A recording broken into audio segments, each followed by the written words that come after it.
Connective tissues में जो cell पाए जाते हैं that is the connective cells. और कनेक्टिव के मतलब से जाहिर है कि ये दूसरे को कनेक्ट करेंगे।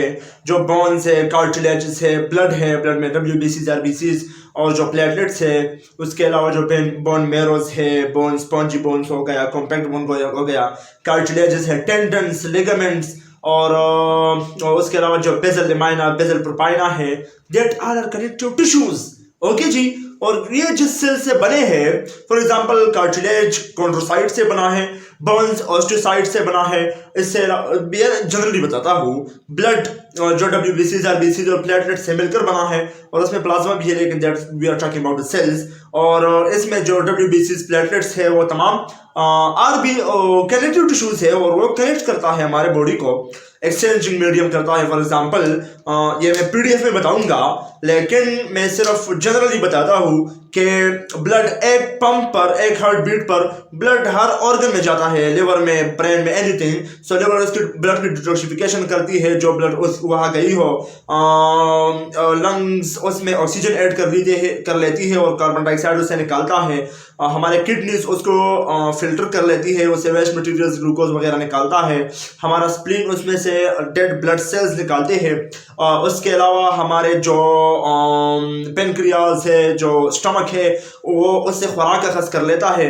और हमारे जो आर्म टिश्यू सेल्स है, मसल सेल्स है, मायोसाइट्स वगैरह है, कॉन्ड्रोसाइट्स है, तो वो उससे अपने न्यूट्रिएंट्स हासिल कर लेता है।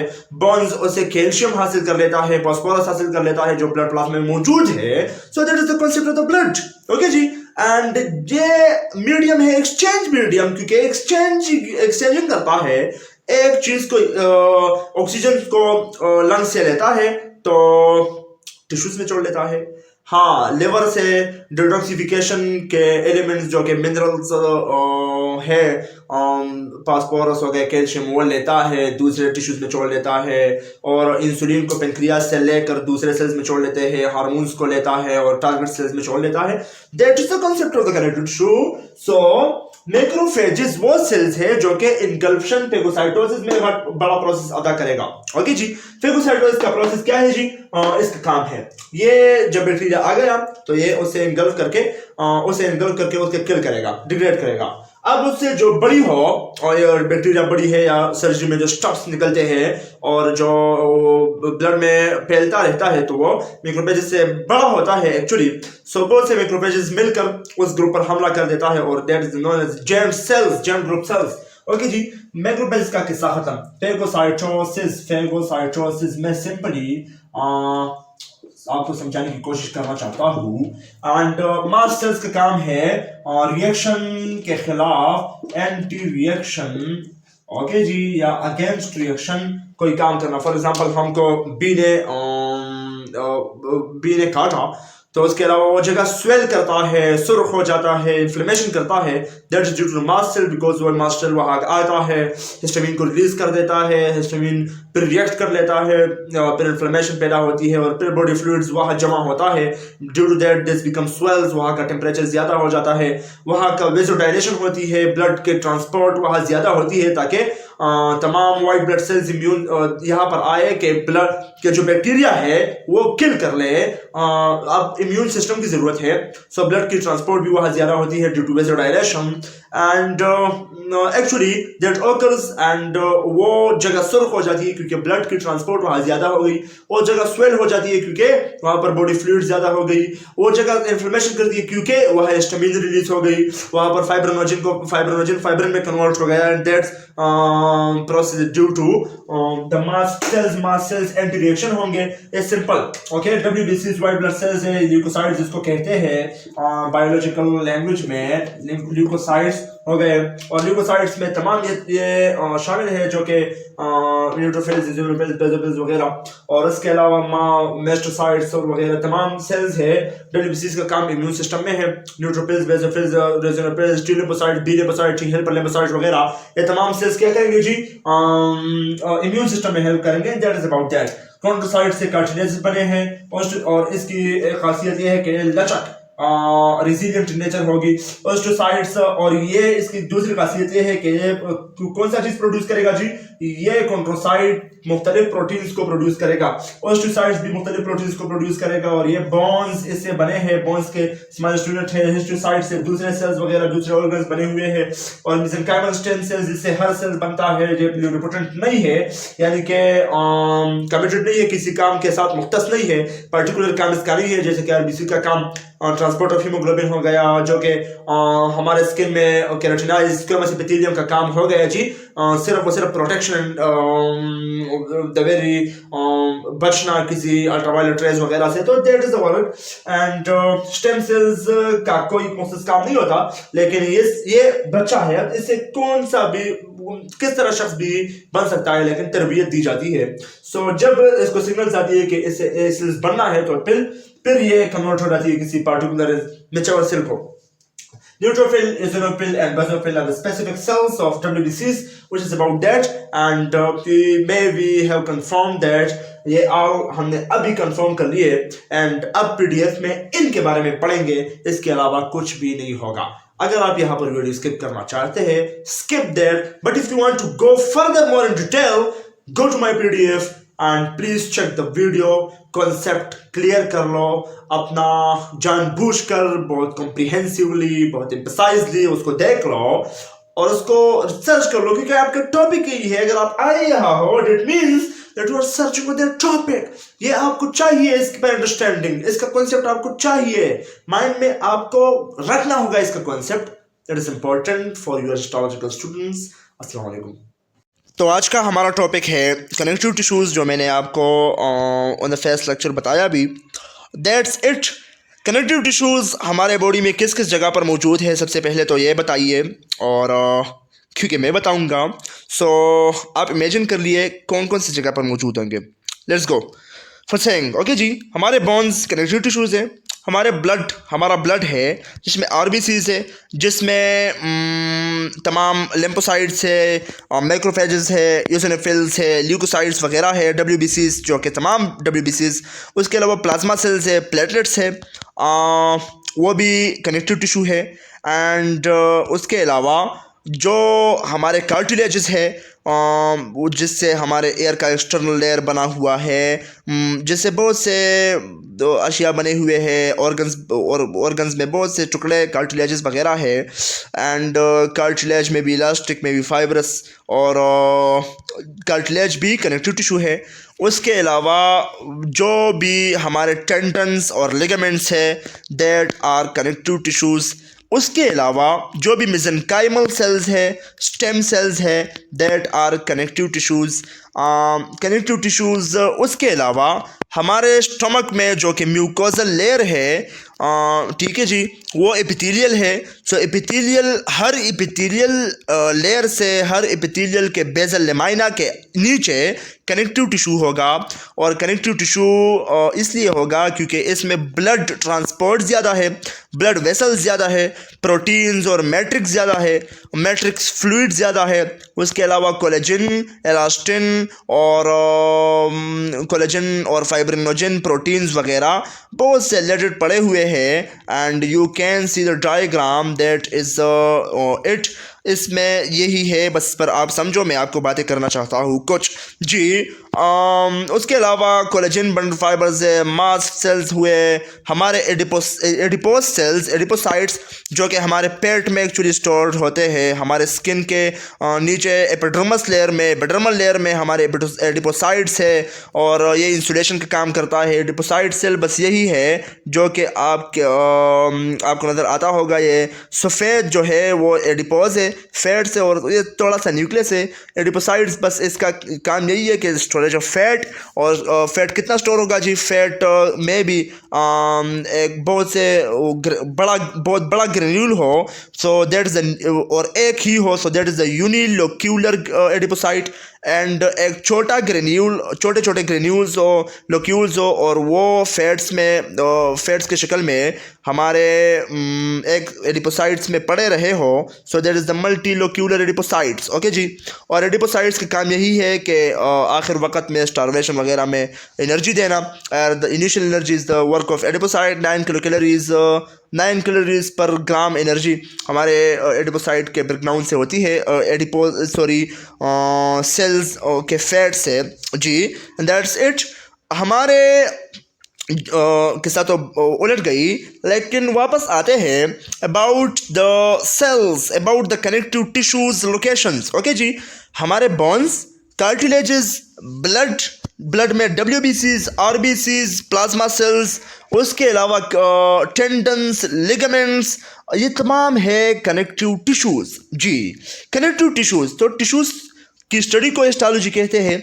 सो हिस्टोलॉजी में टिश्यूज भी कुछ किसी से बने हुए हैं ना, टिश्यूज सेल से बने हैं। सो इस कनेक्टिव टिश्यूज में तो सेल मौजूद होंगे।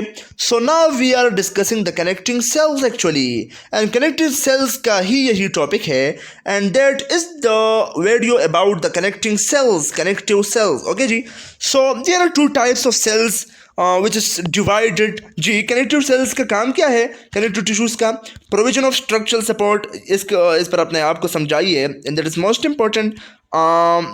ये जो डिफिनीशन है, that is the extra advance definition which will on which you will understand on the last. जो मैं कहूँ उसके बाद आपका कॉन्सेप्ट क्लियर हो जाए, then you can comment, you can understand on that. Okay जी, बिकॉज इसमें एक्स्ट्रा सेलुलर मैट्रिक्स की बात हो रही है, इसमें कोलेजन फाइबर्स की बात हो रही है, इसमें इलास्टिन फाइबर्स की बात हो रही है, इसमें जो भी प्रोटीन्स है, जो भी सेल्स है, उसकी बात हो रही है। So that is really and awkward when I am discussing that in that time, because you never understand, you have never understand about the proteins and about the other cells which are present in the connective tissues, so you can't understand on that very easily.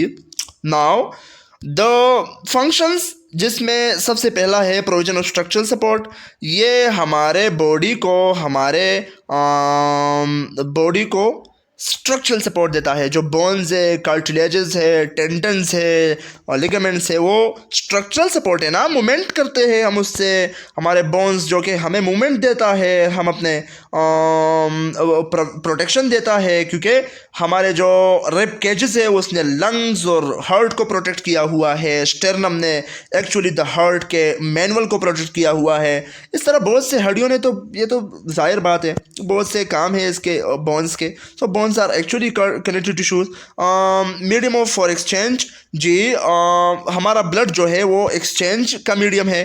For example, हमने सांस लिया, हमारा सांस अंदर गया, अब उसमें oxygen है, तो ब्लड एक ही हार्ट बीट के साथ ब्लड लंग्स में भी आ गया, एक ही हार्ट बीट के साथ किडनीज में भी गया, लिवर में भी गया, पेनक्रियाज में भी गया, स्प्लीन में भी गया, तमाम बॉडी में एक्सपेंड हुआ हमारा ब्लड। सो जो ब्लड हमारा लंग्स में आ गया, it means that this blood is deoxygenated, so इसमें ऑक्सीजन शामिल होगा। जो ब्लड हमारे किडनीज में गया, it means that it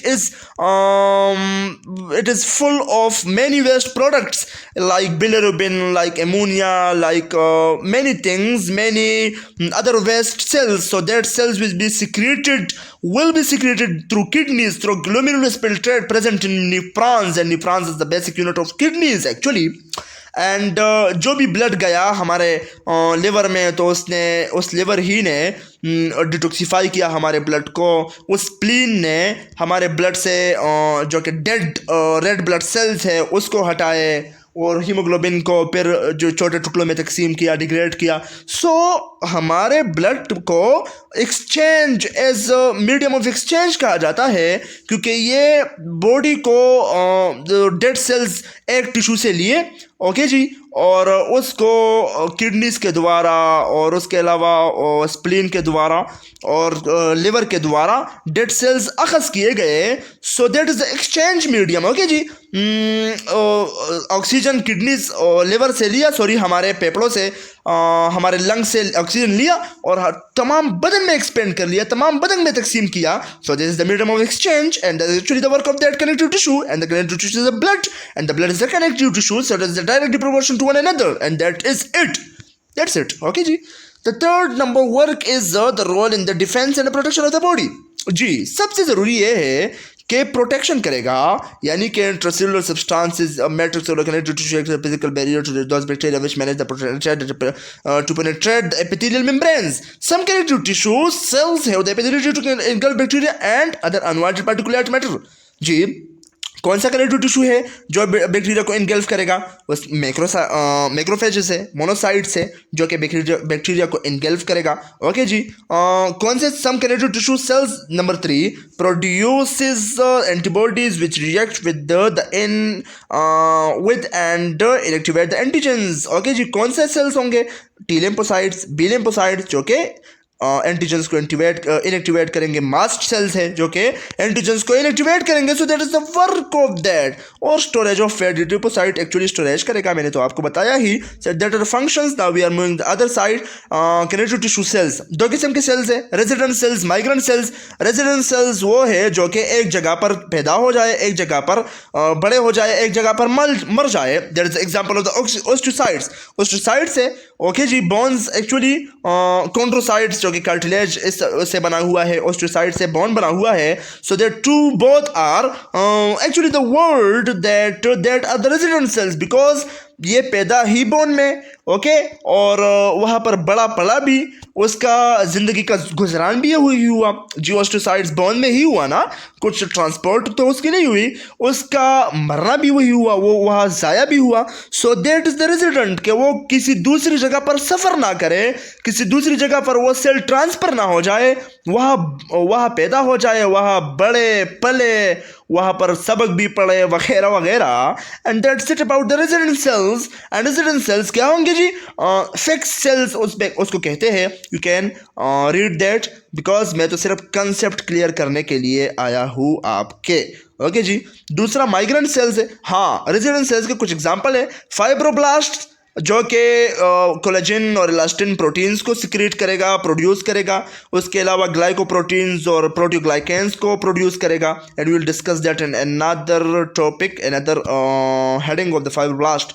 myofibroblast जो कि मसल्स में मौजूद होते हैं। एडिपोसाइट्स रेजिडेंट सेल है, क्योंकि एक जगह पैदा हुए और शुरू से वक्त हमारी लाइफ की तरह बस पेट को स्टोर किया। हमने भी बस सिर्फ वही टिकटॉक देखे, रील्स देखे और मोबाइल देखा, खुराक किया, और उसके अलावा कुछ ना कुछ ज़िंदगी का मकसद नहीं है। इसी तरह एडिपोसाइट्स की ज़िंदगी का मकसद ही नहीं है, बस पैदा हुआ, लिपिड स्टोर हुए और मर गया, लिपिड्स ख़त्म हुए। लिपिड्स जब इसे निकल जाते हैं तो ये श्रिंक हो जाता है and that's become dead. Okay जी, so that are the resident cells. mesenchymal stem cells सबसे ज़रूरी स्टेम सेल्स है, और इससे मेसेनकाइमा और वगैरह तमाम दूसरे सेल्स बनते हैं। इससे मास्ट सेल्स भी बनते हैं, दैट मोस्ट इंपॉर्टेंट सेल्स, और ये भी रेजिडेंट सेल्स का टाइप है। माइग्रेंट सेल्स वो जो माइग्रेट करे, हिजरत करे एक जगह से दूसरा। फॉर एग्जांपल बोन मेरो से हिमेटोपोइसिस शुरू हुई, ओके जी, और उससे मैक्रोफेजेस जो कि वाइट ब्लड सेल्स का बड़ा हिस्सा है, सबसे ज़रूरी है, और बैक्टीरिया को इनगल्फ करने की जिम्मेदारी, रिस्पॉन्सिबिलिटी इसी ने ली हुई है। So the migrant cell macrophage will be migrate from the bone marrow to the blood, to the lymph nodes, to the lymphs, okay जी, lymphatic system, and then will be to the blood. So that is become migrating from the one side to the other side. And then जब signal आ जाए कि अब bacteria आई हुई है tissue में भाईजान, अब तो आपने कैपिलरी या ब्लड टू आर्टरीज और वेन से निकलना होगा। सो यही माइक्रोफेज डायरेक्ट माइग्रेट करता है, ब्लड के अंदर से लेकर डायरेक्ट टिश्यू में जाता है, यानी कि ब्लड के वेसल से बाहर निकलता है और उसी पर हमला करता है। क्या जी? उसी बैक्टीरिया पर हमला करता है जो ही बैक्टीरिया का सिग्नल उसे आया हो और मैक्रोफेजेस ने उसकी वजह से हिजरत किया हो वेसल से, ब्लड के वॉल्यूम से इंटरस्टिशियल फ्लूइड यानी टिश्यू फ्लूइड में। So that's it. The migrant cells are those cells, यानी कि वाइट ब्लड सेल्स के तमाम टाइप्स हो गए, प्लाज्मा सेल्स हो गए, मैक्रोफेजेस हो गए, मास्ट सेल हो गए, there are type of that. We will discussing that in very detail. सबसे पहले तो रेजिडेंट सेल्स की तरफ आए। And resident cells, these cells originate in the connective tissue. remain in connective tissue, ultimately die there. This category of cells include fibroblast. जी fibroblast की बात कर ले, दूसरे सेल्स को फिर देखेंगे. Fibroblast constitute the most abundant variety of the connective tissue cells. The structural feature of the fibroblast vary in relation to the function being performed by the cell. Generally two varieties of fibroblast, inactive fibroblast और active fibroblast. Fibroblast का काम क्या है जी? Fibroblast बस सिर्फ थोड़ा थोड़ा याद कर लीजिए क्योंकि time is not enough. And fibroblast का काम यही है कि ये प्रोटीन्स बनाएंगे, कोलेजन, इलास्टिन प्रोटीन्स. उसके अलावा प्रोटीओग्लाइकेंस और ग्लाइकोप्रोटीन्स भी बनाएंगे और इसका काम बस यही है. और ये प्रेजेंट होते हैं हमारे कनेक्टिव टिश्यूज़ के मैट्रिक्स में और फैलते रहते हैं, एक जगह से दूसरी जगह जाते हैं, but they not migrating. Okay जी. और ये तो हर सेल का यही काम है कि वो कुछ ना कुछ हरकत करता है, क्योंकि जब हरकत ना करे तो बरकत कैसे आएगी जी? ठीक है. सो हरकत करेगा क्योंकि ये फ्लूइड में रखा हुआ है, टिश्यू फ्लूइड में सेल्स पड़े हैं. So every cell will be movementing जी. द इनएक्टिव फाइब्रोब्लास्ट और एक्टिव फाइब्रोब्लास्ट का काम यही है ना जी, ग्लाइकोप्रोटीन्स प्रोड्यूस करेंगे और उसके अलावा प्रोटीओग्लाइकेंस प्रोड्यूस करेंगे और प्रोटीन्स जो कि कोलेजन्स और इलास्टिन प्रोटीन्स है वो प्रोड्यूस करेंगे. That is most important work. और इनएक्टिव फाइब्रोब्लास्ट को एक्चुअली स्टैंड में नज़र नहीं आता. स्टैंड HNE सेक्शन स्टैंड है. So that is the main process in which we identify many molecules, many cell organelles due to the coloration and staining. Okay जी. So inactive fibroblast और active fibroblast actually stand में नज़र ही नहीं आता क्योंकि छोटे होते हैं, इसका रंग कुछ नहीं होता. और एक्टिव फाइब्रोब्लास्ट स्टैंड में नज़र आता है. एंड ये समरी है इसके जो हेडिंग्स को, जो डिस्क्रिप्शन लिखी हुई है.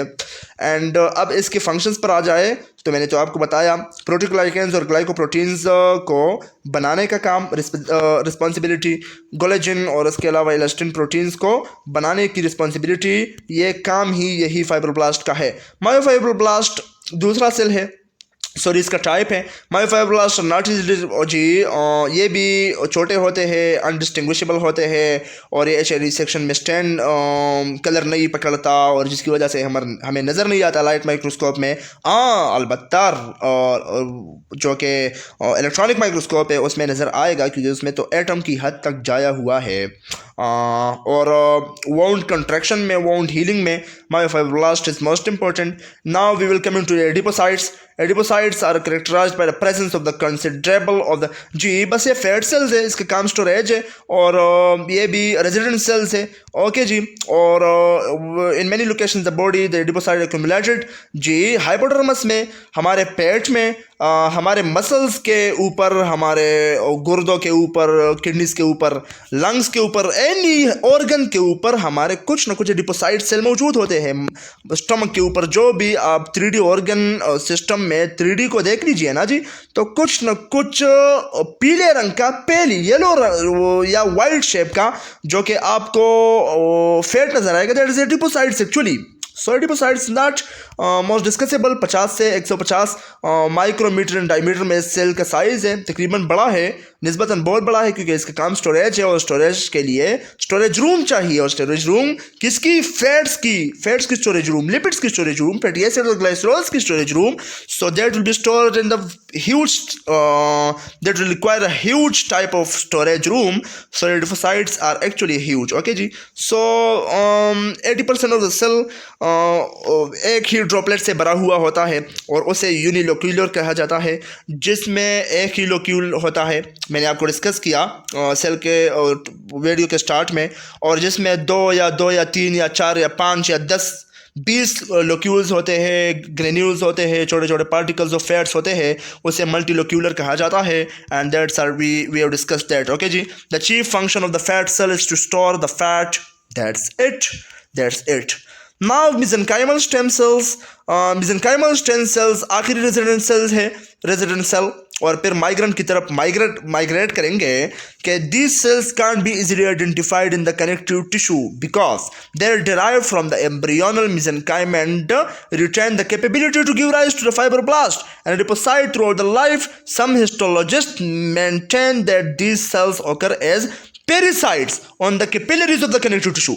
मेसेनकाइमल स्टेम सेल्स वो स्टेम सेल्स है जो कि नज़र नहीं आते, बहुत छोटे होते हैं, और स्टेम सेल्स मेसेनकाइमा के लिए बनाने के लिए स्टेम सेल्स है। स्टेम सेल्स वो सेल्स कहलाते हैं जिससे किसी किस्म का सेल बनता है, यानी कि वो प्लूरिपोटेंट ना हो, कमिटेड ना हो, पाबंद ना हो किसी काम को करने की। फॉर एग्जाम्पल आरबीसीज का काम क्या है?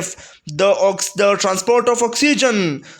हिपेटोसाइट का काम क्या है जी? डिटॉक्सिफिकेशन। हमारे जो सेल्यूलरी ग्लैंड्स है उसके जो ग्लैंड्स के सेल्स का काम क्या है जी? सिक्रीशन। उसके अलावा पेनक्रियाज के बीटा सेल्स का काम क्या है जी? Insulin secretion. हमारे पिट्यूटरी ग्लैंड के सेल्स का काम क्या है जी? मेनी हार्मोन्स और ग्रोथ हार्मोन्स, ऑक्सीटोसिन वगैरह secretion. So that is stem cells किसी काम का भी पाबंद नहीं है। हमारे मैक्रोफेजेस का काम क्या है जी? हमारे killing of micro organisms, killing of bacteria, engulfation. Mast cells का काम क्या है जी?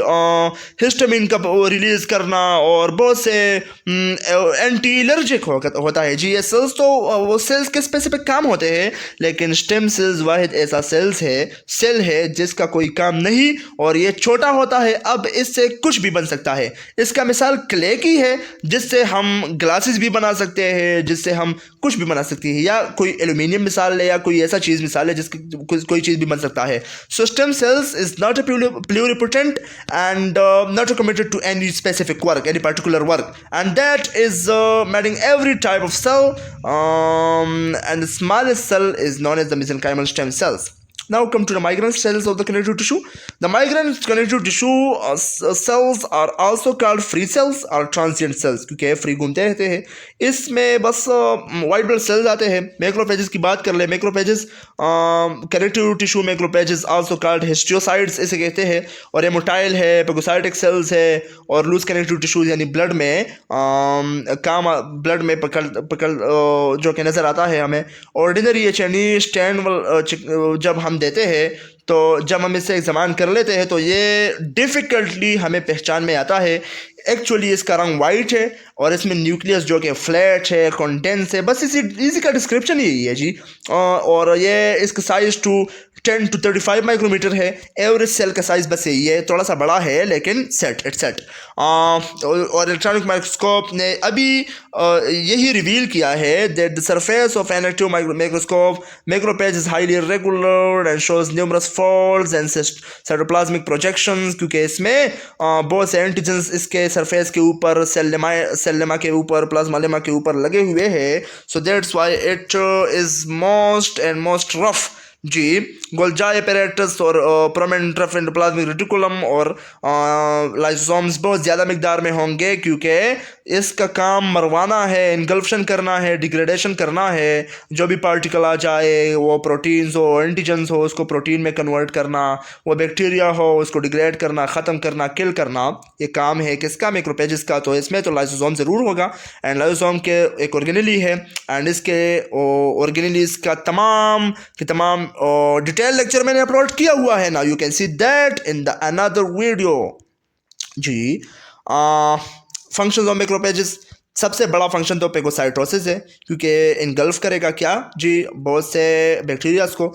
ये तो the first function is that. The second function is कुछ मैक्रोपेजेस ऐसे है, सॉरी फॉर दैट, कुछ मैक्रोफेजेस ऐसे हैं जो कि एंटीजन प्रेजेंटिंग सेल्स कहलाते हैं, यानी कि जिस पर जो एंटीजन बाहर से आ जाए, ठीक है जी, जो एंटीबॉडी जो बाहर से बैक्टीरिया वगैरह आ गया, सो वही बैक्टीरिया, वही पार्टिकल, फॉरेन पार्टिकल, तो ये क्या काम करेगा जी? ये डायरेक्ट एंटीजन्स को और उसके खिलाफ एंटीजन्स और एंटीबॉडीज़ को सिक्रीट करेंगे, ठीक है जी। सो एंटीबॉडीज़ को सिक्रीट करने के लिए ये सबसे पहले एंटीबॉडीज़ को सिक्रीट करें। This macrophages phagocytose the antigenic proteins and degrade them into peptide fragments. Okay जी, जो भी foreign body antigen presenting cells आ गए, वही प्रेजेंट फ्रेगमेंट्स हो,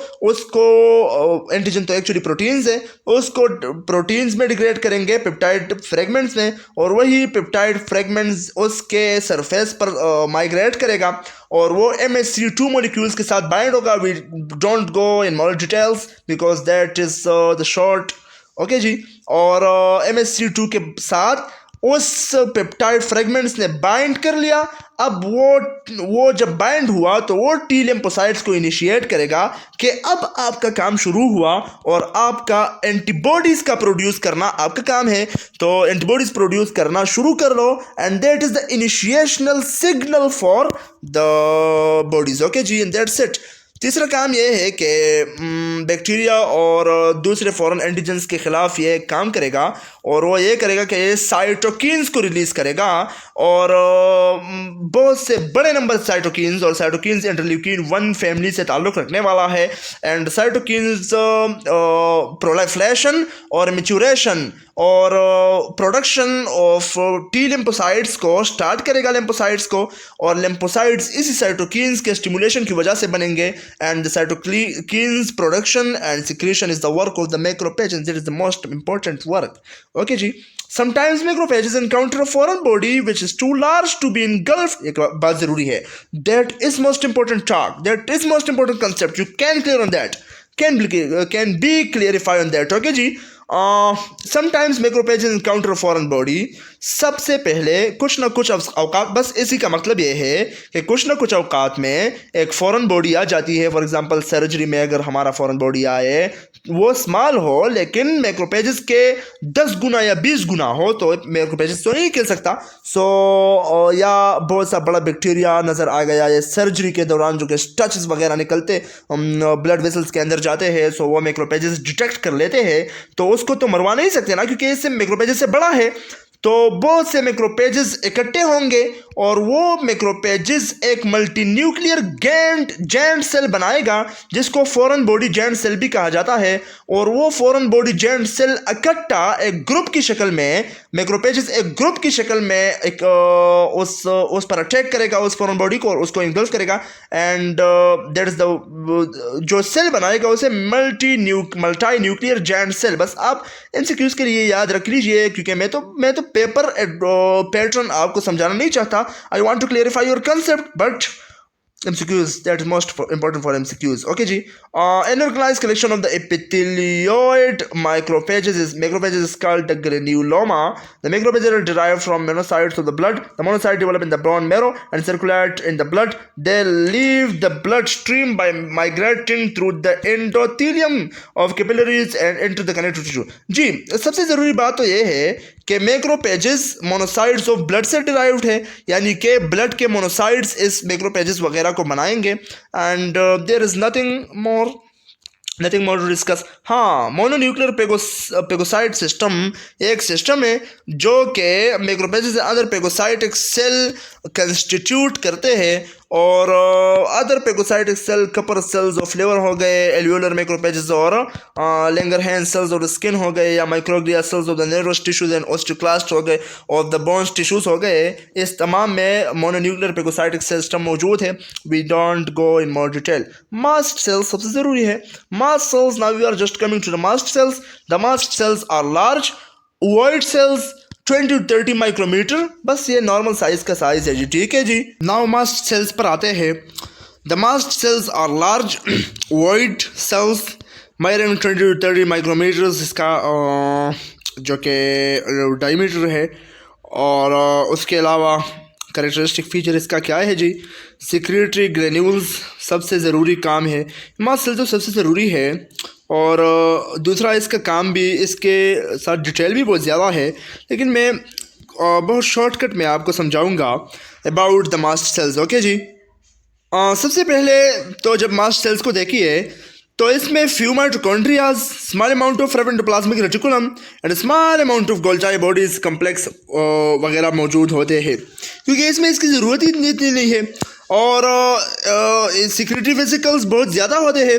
और इसके अलावा मास्ट सेल का पहचान यही है कि बस इसमें ये डॉटेड स्ट्रक्चर्स जो कि डॉटेड ग्रेन्यूल्स है वो नज़र आएंगे, क्योंकि इसका जो कि काम है वही सिर्फ सिक्रीशन है, और हिस्टामिन्स का सिक्रीशन है, और उसके अलावा बहुत से दूसरे सिक्रेटरी प्रोडक्ट्स का सिक्रीशन है। And that is it. The cytoplasmic granules of the mast cells cannot be identified in the routine histological sections because their contents are water soluble and washed over when ordinary aqueous fixators are जी ये तो बस आम सी बात है यानी कि जब हम इसको स्टैन कर ले उसको HNA सेशन में बिठा ले साइटोप्लाज्मिक ग्रेन्यूल्स और जी अगर हम इसको स्टैन दे ठीक है जी तो वो एक स्टैन की जगह एक रंग की जगह बहुत से मुख्तलिफ ब्लूइश कलर डाई यानी कलर को निकाल देगा and that is property because और इस प्रॉपर्टी का नाम है मेटाक्रोमेजिया ओके जी यानी कि बहुत से मुख्तलिफ कलर्स निकालेंगे और एक ऑर्गेनेली का एक कलर होगा दूसरे का तो इस मेटाक्रोमेजिया ऑफ मास्ट सेल्स इसकी ये प्रॉपर्टी है कि मुख्तलिफ कलर्स निकालेंगे that property is due to heparin which is highly sulphated proteoglycan और हेपरिन जो कि पॉलीसेक्राइड है और सल्फेटेड प्रोटियोग्लाइकेन है ओके जी और कार्बोहाइड्रेट है लेकिन एक्चुअली इसके साथ प्रोटीन लगा हुआ है और सल्फेट से भरा हुआ है that's it Now we can't talk about the structures. Mast cells secrete mediators of inflammation. जी for example मैं आपको समझाता हूँ सबसे पहले जब हम को अगर कोई बी काट ले मच्छी तो उसका क्या रिएक्शन होता है वो जगह स्वेल कर जाता है वो जगह सुर्ख हो जाता है वो जगह इन्फ्लेमेशन करता है वो है एक्चुअली रिएक्शन और उस बी ने एक्शन किया हमारे बॉडी ने ये रिएक्शन दिखाया कि वो स्वेल हो गया वो जगह सुर्ख हो गया उस जगह में बॉडी फ्लूइड्स जमा हो गए and that reaction is just responding due to mast cells due to histamine okay जी या primary mediators of inflammation and which is secondary mediators of inflammation वो जो रिस्पॉन्सेज है वो जो रिएक्शन है वो इसी दोनों की वजह से होता है कई बड़े रिएक्शन में रिस्पॉन्स करते हैं तो कई छोटे फॉर एग्जांपल दूसरा एग्जांपल दूँ कि जब अगर हमें मच्छी काट ले ये तो एग्जांपल मैंने दिया कि जब अगर हमारे आंख में कोई चीज़ जाए या कोई छोटा डस्ट पार्टिकल हो कोई मक्खी हो वगैरह एकदम हमारी आंख रिएक्शन शो कर देता है टीयर्स बहता है उसके अलावा वो जगह सुर्ख हो जाती है so that reaction is due to the secretion of histamine and histamine mast cells से सिक्रीट होता है एक्चुअली देखिए सबसे ज़रूरी बात यह है कि प्राइमरी मेडिएटर्स ऑफ इन्फ्लेमेशन और सेकेंडरी मेडिएटर्स पर आपने आपको समझाइए दूसरे काम आसान होंगे फिर प्राइमरी मेडिएटर्स वो प्रीफॉर्म्ड मेडिएटर्स है जो कि बेजोफिलिक ग्रेन्यूल्स में स्टोर होते हैं मास्ट सेल्स के और इसमें हिस्टामिन हेपरिन और ट्रिप्टेज और काइमेज एंजाइम्स प्रेजेंट होते हैं उसके अलावा दो साइटोकिन्स जो कि न्यूट्रोफिल क्रीमोटैक्टिक फैक्टर और यूज़ोनोफिल क्रीमोटैक्टिक फैक्टर ये दोनों फैक्टर्स मौजूद होते हैं ये दोनों साइटोकिन्स है and that are present and that is just reacting in allergic condition okay जी जो भी एलर्जिक कंडीशन हो अगर हम स्प्रे लगाए या हम ऑल्फैक्टरी बल्ब में ऐसा बू जाए कि वो हमारे लिए एलर्जिक हो किसी स्प्रे से हमारी एलर्जी हो सो डायरेक्ट उसे रिएक्शन शो करना वो किसका काम है मास्ट सेल्स का और सेकेंडरी मेडिएटर्स ऑफ इन्फ्लेमेशन ये साइटोप्लाज्मिक ग्रेन्यूल्स में नहीं स्टोर होते C4 D4 और E4 ट्यूमर नेक्रोसिस फैक्टर में प्रोस्टाग्लैंडिन D2 और सेवरल टाइप ऑफ इंटरल्यूकिन्स वगैरह ये तमाम मौजूद होते हैं इसमें किस में जी इसी सेकेंडरी मेडिएटर्स इन्फ्लेमेशन के प्रोसेस में मौजूद होते हैं और इसी मास्ट सेल में और इसी प्रोसेस के द्वारा काम किया जाता है mast cells originate from stem cells located in the bone marrow although the mast cells are functionally related to basophils of the blood the two cells are derived from different stem cells in the bone marrow and therefore are unrelated to each other that's it function of the mast cells plays a key role in the development of allergic reactions that are called immediate hypersensitivity reactions. The cell membrane of the mast cell containing receptor जी मैं थोड़ा सा reading इसलिए करता हूँ कि आपका इस reading पर भी कॉन्सेप्ट क्लियर हो जाए कि इसमें करता क्या है for just sustaining e'timad. The cell membrane of the mast cell contains receptors for antibodies for of the immunoglobulin E type. जी ज़रूरी है, ज़रूरी, सबसे ज़रूरी। हमको मिर्ची ने काटा किसी प्लांट वगैरह से या पोलन से या फॉरेन सेरम वगैरह से, पेनिसिलिन वगैरह से, किसी ड्रग से हमारी एलर्जी है, सो वो एलर्जी किस तरह होगी? IgE इम्यूनोग्लोबिन E एक एंटीबॉडीज़ है, एक रिसेप्टर्स है किसी एंटीबॉडी के लिए, which are produced by the plasma cells on the first exposure to any allergen, which may be a protein antigen. Protein antigen हो सकता है, जो भी वो यहाँ दिया गया है। The IgE antibodies bind to the receptors located on the external surface of the plasma lamella of the mast cells. वही IgE एंटीबॉडीज रिसेप्टर्स जो कि इस मास्ट सेल्स के अंदर है, वही बाइंड हो जाता है, मास्ट सेल्स के सरफेस पर पड़ा हुआ है, ओके, वही बाइंड हो जाता है जी उस एलर्जिन से, ठीक है जी। और upon a subsequent exposure to small allergen, an antigen antibody reaction takes place on the surface of the mast cell. इस मास्ट सेल्स के सरफेस पर वो रिएक्शन प्लेस करता है, वो रिएक्शन डायरेक्ट होता है जब एलर्जिन इसी इम्यूनोग्लोबिन ई के साथ अटैच हो जाता है, और इम्यूनोग्लोबिन ई रिसेप्टर होता है किसी एलर्जिन के लिए, और जब भी इसी के लिए अटैच हो जाता है वो इम्यूनोग्लोबिन ई किसी एलर्जिन के साथ, सो डायरेक्ट रिएक्ट शो करता है मास्ट सेल के ऊपर और वो हिस्टामिन रिलीज करता है जी। Upon subsequent exposure to small allergen, an antigen antibody reaction takes place on the surface of the mast cells. This reaction causes the discharge of primary and secondary mediators of inflammation from the mast cells. These mediators produce an immediate hypersensitivity reaction which may be local or systemic. Local or systemic, that is the most tough. And मैं नहीं चाहता कि अब आपको इस पर clear किया जाए, क्योंकि that should be clarify from Google, because मेरे ज़ुबान पर तो आप नहीं समझेंगे। अलबत्ता मेरी एबिलिटी नहीं है कि दोनों टॉपिक्स आपको अच्छी तरह समझा सकूँ, because that is very tough and I want that local और systemic mediators, immediate hypersensitivity, जो बहुत ज़रूरी टॉपिक्स है, इन दोनों को आप यूट्यूब की किसी दूसरे वीडियोस या गूगल से अपने आप को या मेटाई से अपने आप को समझाइए पिक्चर्स के साथ और रिलेशंस के साथ, and I will skip that even जी। इसमें हेपरिन्स होता है, मास्ट सेल्स में हेपरिन्स थोड़े मिकदार में होते हैं। इसमें हिस्टामिन रिलीज़ किया जाता है मास्ट सेल के साथ, मास्ट सेल्स के द्वारा हिस्टामिन भी रिलीज़ होता है, और रिएक्शंस होते हैं ना, वो इमीडिएट वो जो रिएक्शन होती है इमीडिएट हाइपर सेंसिटिविटी रिएक्शन वगैरह, सो उसमें हिस्टामिन रिलीज़ किया जाता है, वेजोडाइलेशन हो जाती है, कैपिलरी परमिएबिलिटी इंक्रीज हो जाती है, और वो एडिमा काज करता है, उसमें स्वेलिंग हो जाती है वहाँ जगह पर। बी ने हमको काटा, वो जगह स्वेल की जाती है और वहाँ बॉडी फ्लूइड्स को इकट्ठा किया जाता है। किसकी जगह, किसकी मदद से? हिस्टामिन के साथ की मदद से। और हिस्टामिन किसने रिलीज़ किया हुआ है? मास्ट सेल्स ने रिलीज़ किया हुआ है। And that is the topic that I had already discussed to you, that histamines का काम ये है कि ये बहुत से एलर्जिक रिएक्शंस को सर अंजाम देगा, और उसमें एक रिएक्शन ये है कि ये बॉडी फ्लूइड्स को उस जगह पर इकट्ठा करेगा, इन्फ्लेमेटरी जगह पर वो हेपरिन्स को रिलीज़ करेगा और हेपरिन्स डीएक्टिवेट होंगे। And there are most actual and tough talks about that. Now we are just moving to the plasma cells, because यही डिफिनेशन इसके लिए मास्ट सेल्स के लिए काफ़ी था।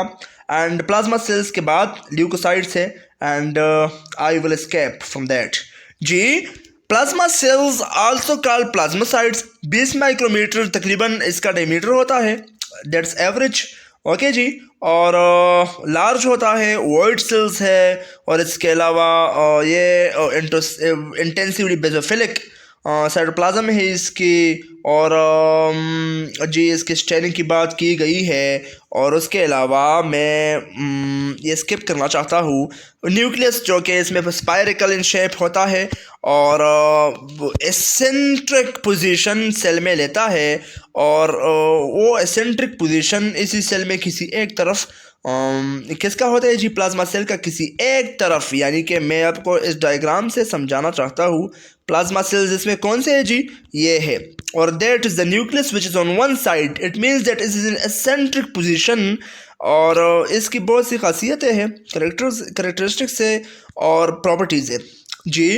The plasma cells secrete antibodies which are proteins belonging to immunoglobulin variety. A plasma cell has the capability to secrete several thousand antibodies molecules per second. ये एक second में several thousands of antibody molecules release कर सकते हैं। इसकी खासियत ये है, और ये सिक्रीट करेगा एंटीबॉडीज किसी एंटीजन के खिलाफ। ओके जी। The plasma cells are derived from the activated lymphocytes of the B type. When a B lymphocyte encounter an antigen, it engulfs the antigen, and after processing it, in its lysosomal system presents the antigenic determinants epitope of this antigen to the helper T cells, which are a special variety of T lymphocytes. The helper T cells in turn release proteins that cause the B lymphocytes to differentiate into antibody secretory G.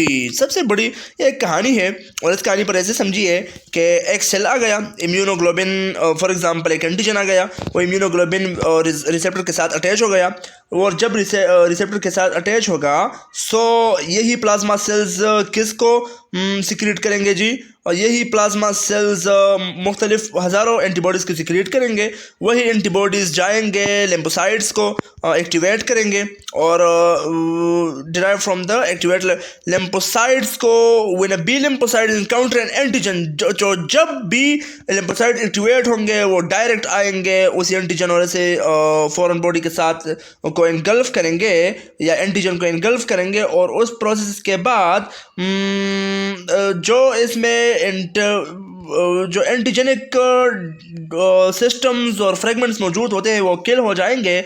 और this antigen I want to skip that because ये तो एक बड़ी कहानी है, बस सिर्फ छोटी सी कहानी पर अपने आप को समझाइए कि एंटीजन आ गया, इम्यूनोग्लोबिन ई जो कि रिसेप्टर्स लगे हुए हैं हमारे प्लाज्मा सेल्स पर, तो उसके साथ अटैच हो गया, उसने रिलीज़ कर दिए बहुत से एंटीबॉडीज़ को उसने, और बी लिम्फोसाइट्स खबर हुआ, उसके साथ टी हेल्पर लिम्फोसाइट्स को खबर मिली तो आ गए और इसको इनगल्फ किया, and that is the process of killing the bacteria the foreign body, and that is simple wording. Okay जी। लाइम पर the antibody molecules reach the target antigen and bind with this antigen to neutralize or destroy. That's it. Normally, the plasma membrane resides in the lymphoid vesicles of the secondary lymphoid organs, but some of them are entered into the blood. जी actually यही plasma cells किस में पैदा होते हैं जी? Bone marrow में पैदा होते हैं, and that's it's about that. और इसकी लाइफ स्पेन जो है वे 10 to 20 डेज है, and that is too short because एक एवरेज रेड ब्लड सेल की जो वक्त है, लाइफ स्पेन है, वो 120 डेज है, एंड इसकी 10 to 20 डेज। जी इसका काम क्या है जी? Secretion of main antibodies.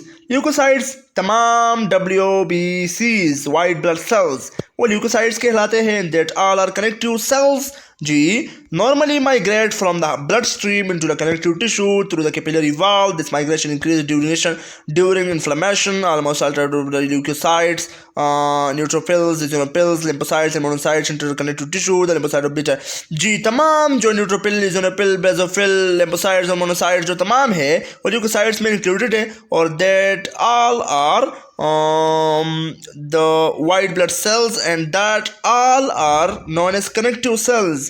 We will discuss another in another lecture, the extracellular matrix of the connective tissue.